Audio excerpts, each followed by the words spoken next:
92 वर्ष त्या जगल्या, त्यातल्या बहुतांश काळ वयाच्या 5व्या-6व्या वर्षापासून संगीताची सेवा केली, ती अखेरच्या श्वासापर्यंत. या देशामध्ये सर्वात वर्सेटाईल गायिका म्हणून जर कोणाकडे पाहायचं असेल तर त्या आशाताई होत्या. आशाताईंनी तोरा मन दर्पण कहलाए अशा प्रकारचं क्लासिकल गाणं देखील म्हटलं आणि त्याचवेळी अतिशय आधुनिक खतुबासारखं गाणं देखील तेवढ्याच लीलया त्यांनी म्हटलं. जेवढे जॉनर आहेत, शास्त्रीय संगीत असो, पॉप असो, रॉक असो, भावगीत असो, 20पेक्षा जास्त भाषांमध्ये आशाताईंनी गाणी म्हटली. आणि जगातलं हे वेगळं उदाहरण असं होतं की 90 वर्ष पूर्ण झाल्याबद्दल 90व्या वर्षी 3 तास कॉन्सर्ट करणाऱ्या आशाताई होत्या. आम्ही जेव्हा महाराष्ट्र भूषण पुरस्कार त्यांना दिला त्यावेळी त्यांच्या जीवनाचा जो प्रवास त्यांनी सांगितला, किती खडतर आयुष्य जगत त्या इथपर्यंत पोचल्या, हे खरोखर अत्यंत प्रेरणादायी होतं. मला आठवतं की आम्ही रेडिओ जॉकीजचा जो कार्यक्रम घेतला होता, त्या कार्यक्रमामध्ये आशाताईंनी मला 2 ओळी गुणगुणायला लावल्या आणि मग त्या ठिकाणी सांगितलं, बघा माझी शक्ती, मी महाराष्ट्राच्या मुख्यमंत्र्यालाही गायला लावू शकते. असं अतिशय जिंदादिल अशा प्रकारचं त्यांचं व्यक्तिमत्व होतं. कुठल्याही कार्यक्रमाची त्या ठिकाणी त्या कार्यक्रमाचा प्राण त्या असायच्या आणि सतत आशाताई हसतमुख आणि उत्साहामध्ये 90व्या, 91व्या, 92व्या वर्षी देखील त्यांचा उत्साह वाखाणण्यासारखा होता. आम्हाला ही पूर्ण खात्री होती की लता दीदींची तर आम्ही 100वी करू शकलो नाही, पण आशाताईंची 100वी निश्चितपणे करू शकू. पण दुर्दैवाने काळाने ती संधी दिली नाही. आशाताईंसारख्या सुविख्यात, जगप्रसिद्ध आणि ईश्वरीय आवाज असलेल्या एक आमच्या गायिका आमच्यातनं निघून गेल्या. मी त्यांना विनम्र श्रद्धांजली अर्पण करतो. त्यांच्या कुटुंबाच्या दुःखामध्ये आपण सर्व सामील आहोत. पूर्ण शासकीय इतमामामध्ये त्यांच्या कुटुंबियांशी चर्चा करून ते ठरवतील त्याप्रमाणे पुढचे सगळे विधी होतील. पण मला असं वाटतं की आज संगीताकरता आजचा दिवस हा अत्यंत दुःखद आहे. हिंदी में बताइए, क्या कहेंगे? आशा भोसले हमारे बीच नहीं रही, क्या यादें हैं आपकी उनके साथ?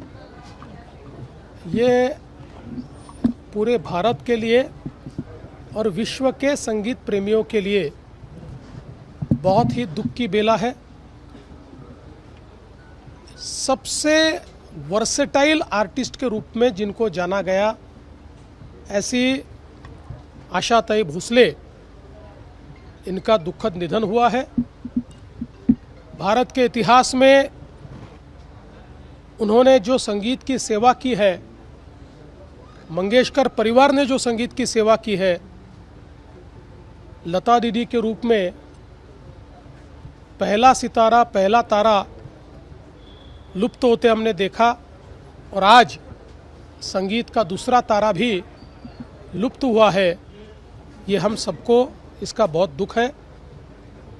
बाल्य अवस्था से संगीत की सेवा करते करते 92 साल की उम्र तक लगातार उन्होंने सेवा की. अपने 90वें जन्मदिन पर 3 घंटे कॉन्सर्ट करने वाली ये दुनिया की एकमेव गायिका है और आखिरी दम तक संगीत की सेवा उन्होंने की. हम सभी लोग जानते हैं कि शास्त्रीय संगीत से लेकर पॉप, रॉक, सभी प्रकार की संगीत उन्होंने हम लोगों को दिया. सभी प्रकार के गीत उन्होंने गाए. विशेषतः आर.डी. बर्मन जी और उन्होंने संगीत को एक अलग जोन में पहुंचाने का काम किया. और ऐसी कोई भाषा नहीं है भारत की जिसमें उन्होंने गाने न गाए हो। 12,000 से ज़्यादा गाने 20 से ज़्यादा भाषाओं में उन्होंने गाए।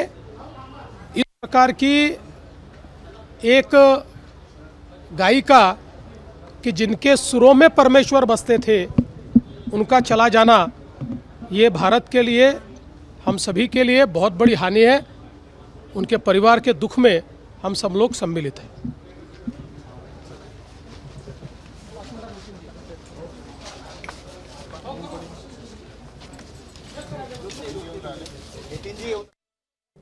मुंबईतल्या ब्रीच कँडी रुग्णालयात त्यांच्यावरती उपचार सुरू होते। उद्या दुपारी 4 वाजता शिवाजी पार्क इथं त्यांच्यावरती अंत्यसंस्कार केले जातील। गानसम्राज्ञी लता मंगेशकर ज्या आशाताईंच्या भगिनी होत्या, त्यांच्यावर देखील शिवाजी पार्कातच अंत्यसंस्कार केले गेलेले होते आणि त्याच मातीत आशाताईंवर देखील अंत्यसंस्कार केले जाणार आहेत। गाणं कोणतंही असो, युगुलगीतातला अल्लडपणा असो, लावणीतला ठसका असो, भक्तिगीतामधली भक्ती असो, एखाद्या उडत्या चालीचं गाणं असो किंवा अगदी नाट्यगीत असो किंवा आलाप ताना यांनी भरलेलं एखादं शास्त्रीय रागावरती आधारित चित्रपट गीत असो, या सगळ्या प्रकारांमध्ये मुक्त मुसाफिरी करणारा आवाज आशा भोसले यांचा होता। आज हा प्रवास जरी थांबलेला असला तरी सुद्धा त्या आवाजाची जादू, त्या आवाजाची मोहिनी ही कायम आपल्यासोबत राहणार आहे। तर दीनानाथ आणि शेवंती मंगेशकरांचं तिसरं अपत्य आशाताई भोसले। लता, मीना, आशा, उषा आणि हृदयनाथ या भावंडांपैकी त्या एक। 1949ला लता दिदींचे सचिव गणपत भोसले यांच्याशी विवाह झाला। गणपत आशा भोसलेंना हेमंत, आनंद आणि वर्षा अशी 3 मुलं। 1960 मध्ये त्या गणपत भोसलेंपासून विभक्त झाल्या। संगीतकार O.P. नय्यर यांच्याशी 14 वर्ष त्यांची अत्यंत घनिष्ठ मैत्री होती।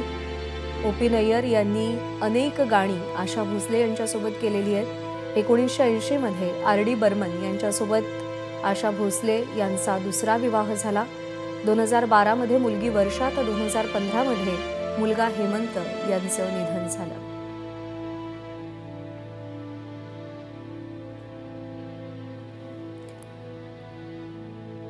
तर काही वेळापूर्वी आशा भोसले यांचं निधन झाल्याची बातमी समोर आलेली आहे। एबीपी माझा, उघडा डोळे बघा नीट।